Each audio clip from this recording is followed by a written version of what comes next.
So I used to be that kid in school that was weird, that had interests that were completely different from other kids. You know, I was kind of the gamer. I didn't really care about sports or anything when it came to athletics. And this made me feel really depressed. This made me feel kind of a bit like an outcast. And this really changed once I started to do wrestling in high school. And this is something that I started to work towards, you know, becoming a better wrestler, because it was the first time in my life where I genuinely felt happiness. I love doing wrestling, and I think the reason why I felt so happy was because, well, wrestling was so damn difficult. And there's a quote that my coach used to tell me, and that's, once you do wrestling, everything else in life starts to become easy. And I really took that quote to heart, and well, things started to kind of get a bit easier in life. I didn't really feel nearly as depressed. I think it's because I was really just working towards something. You know, I wasn't spending as much time really doing bad habits, like just playing Minecraft in my room for 10 hours a day. No, I was working in the off season, looking to get better, lifting in the gym, trying to get stronger. And those things really made me happy. But because I was doing things kind of different from my friends, where I was trying to really work, exercise, trying to become better as a person, my friends, you know, were a bit of degenerates back in high school. Didn't really care about exercise. You know, we're kind of like those motherfuckers from Discord who just, all they do is post memes, act retarded in public, have no social cues whatsoever. I was kind of hanging out with those sort of people. So when they saw me trying to better myself and trying to really take this sport seriously, they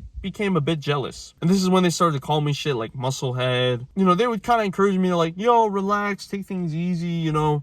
You don't have to be training 24/7. You could skip some days of the gym, shit like that. And you know, come do weed with us after school. Why not? Come do weed. It's great that I ended up ditching those type of friends, because those friends, I realized, weren't my friends. They didn't really like what I was doing, and they didn't respect it. And they tried to demotivate me for doing martial arts. They made me think doing martial arts, you know, doing wrestling is for losers. Yeah, it's so ironic, right? The nerds are telling you that doing martial arts, that shit is for losers. Because they think in their heads like, oh, you're training 24/7.